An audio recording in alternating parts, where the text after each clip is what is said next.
Hello बच्चों, कैसे हैं आप। आज हम क्लास 7 सब्जेक्ट साइंस चैप्टर 4 जिसका नाम है एसिड्स बेसिस एंड सॉल्ट्स अर्थात अम्ल, क्षारक और लवण, इसके सभी क्वेश्चन आंसर देखते हैं। पाठगत प्रश्न। प्रश्न 1 कि क्या हम सभी पदार्थों का स्वाद ज्ञात करने के लिए उन्हें चख सकते हैं। उत्तर है नहीं। हमें ऐसे पदार्थ जिनसे हम अनभिज्ञ हैं ऐसे पदार्थों को नहीं चखना चाहिए, क्योंकि अज्ञात पदार्थों को चखने पर वे हमें हानि पहुंचा सकते हैं। इसलिए हमें सभी पदार्थों का स्वाद हम चख करके ही ज्ञात नहीं कर सकते हैं। पाठगत प्रश्न। प्रश्न 1 सफ़ेद कमीज पर पड़ा हल्दी का दाग साबुन से धोने पर लाल हो जाता है, क्यों। उत्तर है कि सफ़ेद कमीज पर पड़ा हुआ हल्दी का दाग साबुन से धोने पर लाल इसलिए हो जाता है क्योंकि साबुन का विलयन क्षारकीय होता है। प्रश्न 2 जब हम शुष्क लिटमस पत्र पर खाने के सोडे के ठोस कण रखते हैं तो सही परिणाम नहीं मिलते हैं, क्यों। उत्तर है कि पदार्थ अपने अम्लीय गुणों को विलयन अवस्था में ही ग्रहण करते हैं, ठोस अवस्था में नहीं। यदि खाने के सोडे का विलयन बनाया जाए और उस विलयन की बूंदें लिटमस पेपर पर डाली जाएं तो हमें सही परिणाम मिलेंगे। इसी कारण से शुष्क लिटमस पत्र पर खाने के सोडे के ठोस कण रखने पर सही परिणाम नहीं मिलते हैं। पाठ्य पुस्तक के प्रश्न अभ्यास। प्रश्न 1 अम्लों और क्षारकों के बीच में अंतर बताइए, यानी कि अम्ल हमें किससे कहते हैं और क्षारक हम किसे कहते हैं, यह है हमें इन दोनों के बीच में अंतर बताना है। उत्तर है कि अम्लों और क्षारकों के बीच में निम्न अंतर है।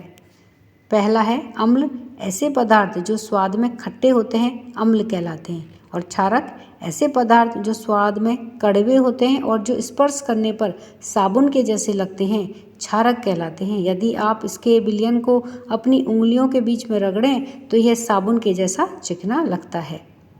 नंबर 2 अम्ल नीले लिटमस को लाल कर देते हैं और क्षारक ये लाल लिटमस को नीला कर देते हैं, तो ये अम्ल और क्षारकों के बीच में अंतर होता है।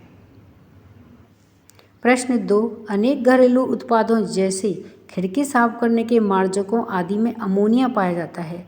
ये लाल लिटमस को नीला कर देते हैं, इनकी प्रकृति क्या है। उत्तर है चूंकि ये लाल लिटमस को नीला कर देते हैं और क्षारकीय पदार्थ ही लाल लिटमस को नीला करते हैं, इसलिए इनकी प्रकृति क्षारकीय है, अर्थात ये क्षारक हैं।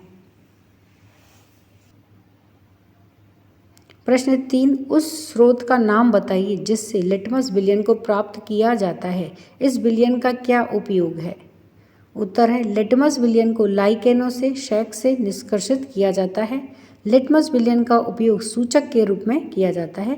इसे अम्लीय विलयन में मिलाने पर यह लाल हो जाता है और क्षारकीय विलयन में मिलाने पर यह नीला हो जाता है। प्रश्न 4 क्या आसुत जल अम्लीय, क्षारकीय या उदासीन होता है। आप इसकी पुष्टि कैसे करेंगे। उत्तर है आसुत जल में लिटमस पत्र का रंग मौव या नील शोण होता है, अर्थात आसुत जल में लिटमस पत्र ना तो लाल होता है और ना ही नीला होता है, अर्थात कोई प्रभाव नहीं पड़ता है। अतः हम कह सकते हैं कि आसुत जल उदासीन होता है। प्रश्न 5 उदासीनीकरण के प्रक्रम को एक उदाहरण देते हुए समझाइए। उत्तर है उदासीनीकरण का प्रक्रम किसी अम्ल और किसी क्षारक के बीच में होने वाली अभिक्रिया उदासीनीकरण कहलाती है। इस अभिक्रिया में ऊष्मा निर्मुक्त होती है या निकलती है। निर्मुक्त ऊष्मा से अभिक्रिया का मिश्रण का ताप बढ़ जाता है। इसके साथ ही लवण और जल भी बनते हैं। यह लवण अम्लीय, क्षारकीय अथवा उदासीन प्रकृति का हो सकता है। अतः अम्ल प्लस क्षारक यानी कि दोनों को मिलाने पर क्या बनता है, लवण बनेगा प्लस जल बनेगा प्लस ऊष्मा निकलती है। उदाहरण के लिए HCl ये अम्ल हो गया, हाइड्रोक्लोरिक एसिड प्लस NaOH यानी कि सोडियम हाइड्रोक्साइड ये एक क्षारक हो गया, और इससे क्या बना NaCl यानी कि सोडियम क्लोराइड प्लस H2O जल बना प्लस ऊष्मा निकलती है। तो यह एक उदासीनीकरण का प्रोसेस है या उदाहरण है। प्रश्न 6 निम्नलिखित कथन यदि सही हैं तो T अर्थात ट्रू अथवा गलत हैं तो फॉल्स F लिखिए। क्या है कि नाइट्रिक अम्ल लाल लिटमस को नीला कर देता है। अब यह बात ट्रू है अथवा फॉल्स है, सही है या गलत है। ख है सोडियम हाइड्रोक्साइड नीले लिटमस को लाल कर देता है, तो इसके आगे अगर सही है तो टी और गलत है तो एफ लिखना होगा। ग है कि सोडियम हाइड्रोक्साइड और हाइड्रोक्लोरिक अम्ल एक दूसरे को उदासीन करके लवण और जल बनाते हैं। घ है सूचक वह पदार्थ है जो अम्लीय और क्षारकीय विलयनों में भिन्न रंग दिखाता है। च है दंत छ क्षार की उपस्थिति के कारण होता है। अब यह कथन अगर सत्य है तो टी लिखिए और अगर गलत है तो एफ लिखना है। अब इन सभी के उत्तर देखते हैं। उत्तर है क नाइट्रिक अम्ल लाल लिटमस को नीला कर देता है, यह फॉल्स है यानी कि गलत है। ख है सोडियम हाइड्रोक्साइड नीले लिटमस को लाल कर देता है, यह फॉल्स है यानी गलत है, एफ लिखा जाएगा इसके आगे। ग है कि सोडियम हाइड्रोक्साइड और हाइड्रोक्लोरिक अम्ल एक दूसरे को उदासीन करके लवण और जल बनाते हैं, तो यह बात सही है, तो इसके आगे ट्रू या टी लिखेंगे। घ है कि सूचक वह पदार्थ है जो अम्लीय और क्षारकीय विलयनों में भिन्न रंग दिखाता है, यह सही है तो ट्रू टी लिखा जाएगा। च है कि दंत छ क्षार की उपस्थिति के कारण होता है, यह गलत है तो एफ यानी फॉल्स लिखा जाएगा।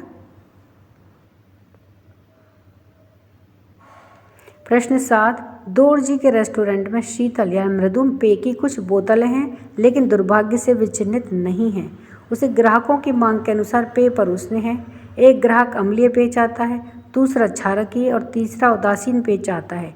दोरजी यह कैसे तय करेगा कि कौन सी बोतल किस ग्राहक को देनी है? उत्तर है दोरजी इन शीतल पेय की बोतलों को प्राकृतिक सूचक यानी कि लिटमस पेपर का प्रयोग करके अपनी समस्या का समाधान कर सकता है, क्योंकि ये प्राकृतिक सूचक अम्लीय, क्षारकीय तथा उदासीन विलयन में भिन्न रंग दर्शाते हैं। प्राकृतिक सूचक लिटमस का प्रयोग करने पर जो पेय पदार्थ नीले लिटमस को लाल करेगा वह अम्लीय पेय होगा, और जो पेय पदार्थ लाल लिटमस को नीला करेगा वह क्षारकीय पेय होगा, तथा जो पेय पदार्थ लिटमस पर कोई प्रभाव नहीं डालेगा वह उदासीन प्रकृति का पेय होगा। इस प्रकार दोरजी पेय पदार्थों को अलग अलग करके ग्राहकों को उनके चाहे अनुसार दे सकता है, अर्थात लिटमस पेपर के प्रयोग से वह जान सकता है कि कौन सा पेय अम्लीय है, कौन सा क्षारकीय है तथा कौन सा उदासीन है। प्रश्न 8 समझाइए ऐसा क्यों होता है? क जब आप अति अम्लता से पीड़ित होते हैं तो प्रति अम्ल की गोली लेते हैं। उत्तर है प्रति अम्ल या एंटासिड वास्तव में जो कि क्षारक होते हैं। जब हम अति अम्ल से पीड़ित होते हैं तब प्रति अम्ल अर्थात क्षारक की गोली लेते हैं। ये क्षारक होने के कारण अत्यधिक अम्ल के प्रभाव को उदासीन कर देते हैं।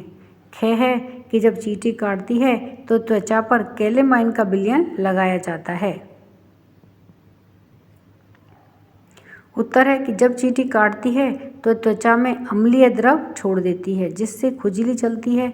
इसको दूर करने के लिए त्वचा पर कैलेमाइन अथवा नमी युक्त खाने का सोडा या सोडियम हाइड्रोजन कार्बोनेट का विलयन लगाया जाता है, जो कि क्षारकीय प्रकृति का होता है, जो डंक के प्रभाव या अम्लीय प्रभाव को उदासीन कर देता है। यह है कारखाने के अपशिष्टों को जलाशयों में बहाने से पहले उसे उदासीन किया जाता है। उत्तर है कि कारखानों के अपशिष्टों या कचरे में अनेक अम्लीय व क्षारकीय पदार्थ मिश्रित होते हैं। यदि इन अपशिष्ट पदार्थों को ऐसे ही सीधे जलाशयों में बहा दिया जाए तो ये मछली एवं अन्य जलीय जीवों को नुकसान पहुंचा सकते हैं।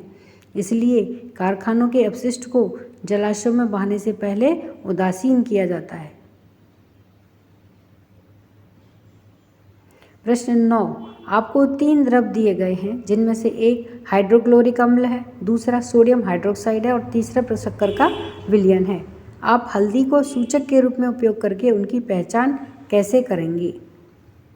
उत्तर है कि हल्दी का विलयन अम्लीय और उदासीन पदार्थों से प्रभावित नहीं होता है, परंतु क्षारकीय पदार्थों के साथ में इसका रंग लाल हो जाता है। इसीलिए तीनों द्रवों में से हम सर्वप्रथम क्षारकीय विलयन की पहचान करेंगे।